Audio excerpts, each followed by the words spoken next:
Hey BSC, so we're going to talk about a topic in this video about CRMs and about how to give yourself a system or maybe a platform upon which to build your sales and marketing program.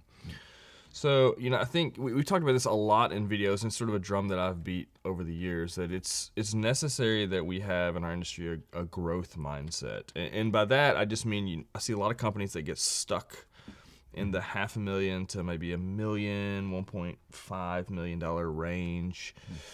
And there's lots of reasons why they get stuck. But one common attribute that I've seen in companies that do not stay stuck is that they have their foot on the gas pedal of growth. So regardless of what they're dealing with operationally, they're pushing for new growth, and then they're dealing with the operational challenges as they come. Right. So they're not waiting until they fix everything or till everything is perfect before they grow. They get it good enough. They don't let good or great be the enemy of good, right? Right. And they grow. So operations can obviously consume our time, but we need to be pressing on the gas pedal of growth. And so in order to do that, we need a plan and a system and maybe some habits built into what we do there. So one of the first places really is if we're going to start doing sales and marketing work, we're going to build a list, and we're going to start finding information and contact data, answering questions. And in order to organize all of that, one of the bedrock thing that we need is a platform to be able to do that on. That's right. So you could do that on a spreadsheet or note cards or whatever, but right. a CRM is sort of the modern software as a service sort of thing that allows you to do that. So let's talk about what is a CRM. Yeah. What is it? Yeah, and I'll say this too. What you just described is important, and I think of a business development, especially in our industry. It's kind of like turning on a faucet and leaving it dripping or rolling. It always needs to be moving. It always something needs to be going on at all times. Because the sales cycle is long. The sales cycle is so long. So if you're shutting the water off and then trying to pick it up and turn it back on, it's difficult. So you don't just say, "Oh, we need sales," and then it happens. Right. No, it doesn't. It takes a year. That's right. Longer. Yeah. So CRM stands for Customer Relationship Management, and CRM systems, almost all of them, can do a number of things. There's companies who run their whole business off of CRM.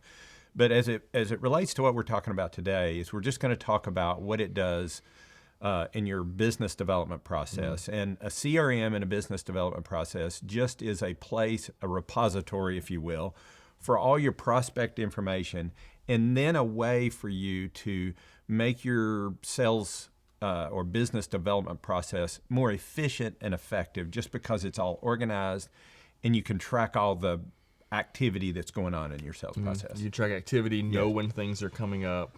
Yes, that's right. Okay. That's right. Okay, very good. So you mentioned there's so many things that a CRM can do, and in fact we only need it to do a handful of basic things, so you can get really distracted with all the other things. That's so right. If we're looking to do a CRM, let's talk about some of the basics of what are we looking for it to be able to accomplish for us. That's right.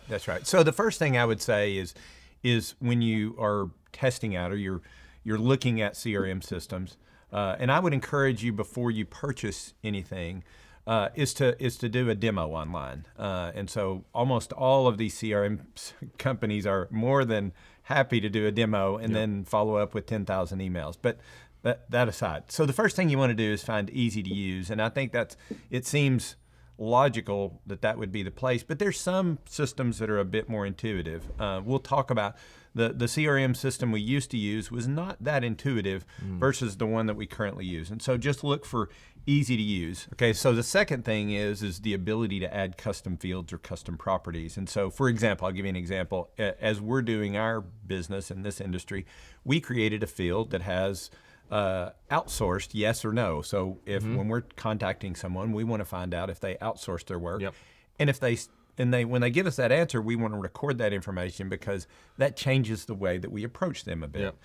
So the third thing would be connectivity to other tools, and namely connectivity to things like your email. And so almost all CRM systems will allow you to email directly out of the CRM system. But if you're someone who's comfortable using Outlook or Gmail, then the ability to connect those tools to your CRM is important. Again, so we do email marketing work for clients, and there are some clients that we connect. So we use an email marketing or an email platform, and then we connect it to the CRM of the client. So every email we send on their behalf gets recorded into their CRM platform. That's right. That's right. And so, for instance, one of the other things that almost all CRM systems will do is everybody has a contact us page on their website.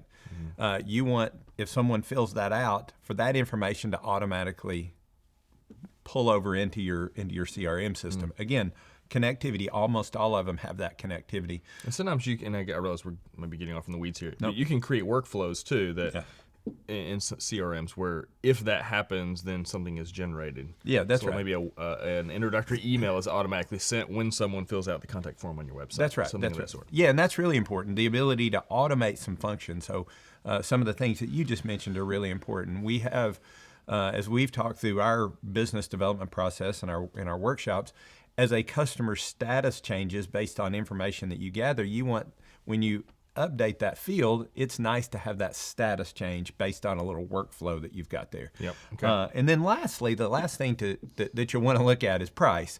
CRM systems, from an introductory standpoint, are usually fairly inexpensive. HubSpot, for instance, offers a free version. The free version has some functionality, but not a ton, and it'll get you started. And almost all of them have different tiers that are based on things like if you want to add more automation, or in HubSpot's case, if you add a lot more prospects into your system, there's a price increase there. So I guess what I would say is price is something to make sure that you understand before taking that next step to purchase one. Okay, so the burning question that everyone has is, tell me what CRM platform I should be using. Yeah. And so maybe let's talk about, it's not an easy answer necessarily. It depends on who someone is and what they're wanting to do with it. But let's help our viewers maybe narrow this down a little bit. So let's talk about some of the options that are out there and maybe how you would direct somebody. Yeah, and I want to be careful not to, what I'm going to say is not an endorsement of any of these. It's just some things that I'll share. And so what we currently use is a program called HubSpot. HubSpot is a well-known brand in this field. HubSpot has worked very well for us. I find it to be very intuitive. It has all of the workflows that we need. Interestingly enough, HubSpot started off as more of a marketing platform and then added the CRM or the customer piece secondly. And so but they've integrated that really well. Good program. We used to use Salesforce. Salesforce is kind of the, 2,000-pound gorilla in the industry. It's the big boy. And it's a good program as well. I didn't find it as intuitive to use. The nice thing about Salesforce is Salesforce has a lot of programs or a lot of add-ons, other companies who've built programs to add on to Salesforce to bolt on. And so there's a lot of variety that you can get into. In fact, I was probably a little overwhelmed at the amount of things that Salesforce could do. Yep. Another one that a lot of folks in our group tend to use, or some folks tend to use, is Pipedrive, and I've used Pipedrive just a little bit. Pipedrive is very intuitive. I think it's low cost. I think it performs very well for the kind of work that we're doing. What we're doing in terms of sales process is not overly complicated. So Pipedrive works pretty well. Zoho is another program. Zoho used to be rather inexpensive, and I think it still is. And they've got other programs that can kind of bolt onto that as well. Last two that I've heard a little bit about are Fresh Sales and Monday.com. Monday.com is well known for their project management, but they've also got a CRM system there as well. Yeah. But those are kind of, if you Google search best CRM systems for small businesses, you're going to see these. And I think show up. probably, so as I'm thinking about just from a practicality standpoint, somebody needs to be able to use it. Yes. And so probably ease of use for people who are just wanting to get their feet wet, or like, I know I need to do something. Ease of use is probably the thing. Yeah. So if you're Google searching, the thing I would be searching for is what's one of the easiest CRM platforms to use. Yeah. Because if it gets complicated, like, you're not going to use it. That's right. And so we want you to get plugged in and use those. And HubSpot's pretty easy, and Pipedrive you mentioned as well.